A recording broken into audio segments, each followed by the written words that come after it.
Okay, again, quickly, I am Justin Ledesma, joining El Paso, Texas, 10:43, um, May 31st, 2011. And this is my new format, going into series part 3 on today's discussion, which is what actually makes a successful society. And I'm starting with the premise that a successful society needs successful people. And I have said that successful people are people because people are able to meet the challenges of life regardless of the challenge. And I have said that the people who are able to meet the challenges of life are individuals with a positive and optimistic philosophy, and that is a good attitude. And the people who struggle in life are individuals who have a negative and cynical uh, view of life, and that is a bad attitude. And then the last question, the last thing that I was doing, the last thing I was speaking on, that's what I was on this series, is why are people um, struggling? Well, that's just a lot of misspelling it. That's a question, of course. Why are people struggling? I've studied psychology. Let me see if I can write it in a sentence, and I've come to this conclusion: people struggle because while interacting, and that's not the way I know, interacting with life, they developed an attitude that is not, that's important. People struggle because while interacting with life, they develop an attitude that is not and I shouldn't, conducive to success. Let me try to see the correct spelling on that. I'll go for that. All right. I know people who lost their homes, who are unemployed and want to work, um, who are going through numerous challenges, will look me straight in the eye and tell me you don't know what you're talking about. Sorry. After long meditation, thinking on the subject, utilizing what I learned in my psychology courses, everything that I've ever seen, every documentary, newspaper article I've ever written, anything and everything that I've processed, all the information I processed to my mind, in my mind, has brought me to the conclusion the reason that we struggle is because we do develop an attitude that is not conducive to success.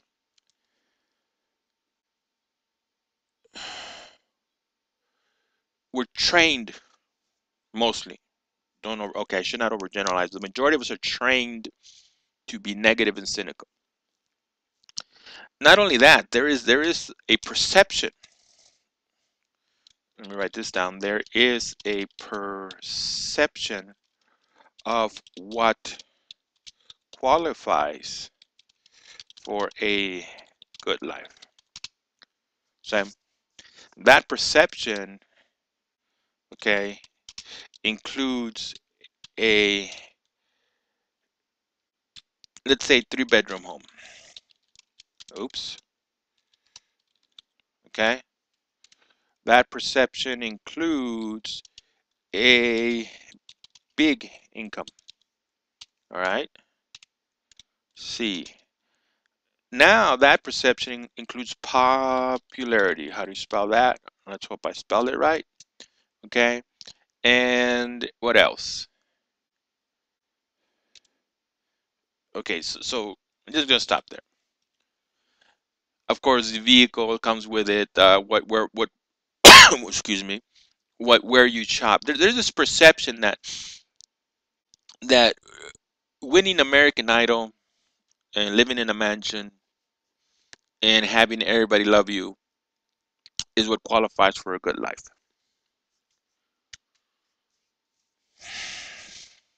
Now, I'm not a person who has been struggling in life to be loved by everybody. Um, I don't understand individuals who want to be loved by everybody. So I would not consider that a necessary thing to have a good life. I do believe you need a certain amount of income but it doesn't necessarily have to be a big income.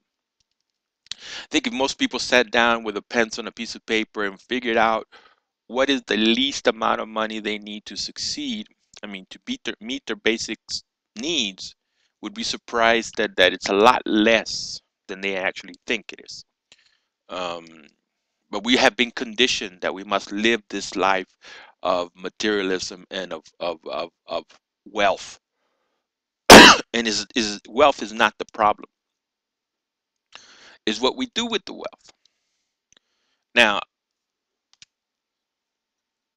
I mentioned that this supposed dream. I mentioned this supposed dream because people who cannot attain this, because people who cannot, attain this dream are suffering. And therein lies the modern struggle. That's why people want Obama to save them, to put gas in their tank. It's not that it's not that they cannot sit down and, you know, do the math and figure out the least amount of money they need to meet their basic services, their basic needs, and be okay. It's not that they can't do that. Is that life has conditioned us to this dream of super wealth and super notoriety. And the person of the modern world is trying to attain that dream and failing to attain that dream. Some people, not all people, but a large majority of people who cannot attain that dream are now turning towards government to give them this dream. When Obama speaks about sharing the wealth,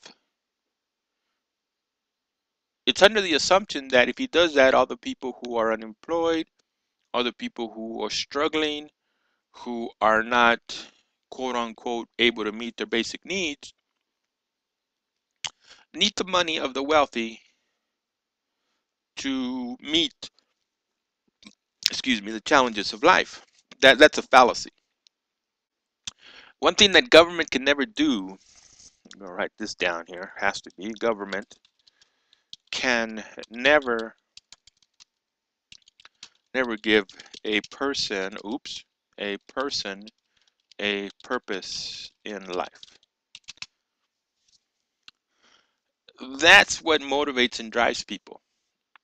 That they have a purpose, a reason for living, a reason for waking up, confronting the day, and working to meet their challenges. Government can never give a person a purpose in life.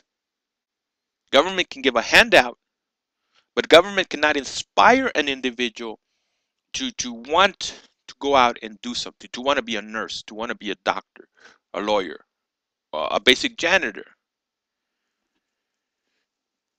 It isn't a bad thing to be a janitor. It isn't a bad thing to be a waitress. It isn't even a bad thing to be a struggling lawyer if you're able to meet your basic needs. Okay? We all of us, every single one of us, is going to have to confront life, and in confronting life, excuse me, I'm trying to do something, and at times you will see me, okay, I register my mistake, working on my little chalkboard here, because I want to do something, and I'm not being allowed to do it. That's okay. And I was going to say, we're going to have to look at life and say, what do we want? And why do we want it?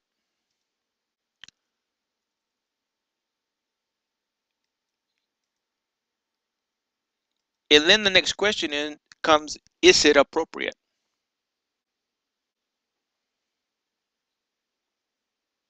Do we have the right to think that we should win the lottery and live in filthy wealth? Or are we obligated by some, and I'm going to leave that question open. I'll answer it next time, maybe. I never know what it is I'm going to work on or what issue I'm going to meditate and think on. But we need to ask ourselves, is it what we desire and what we want out of life appropriate for us to desire it? And then we have to ask the question, is it appropriate for us to force government to give us what we believe we have the right to desire? Thank you for listening. I wish you well.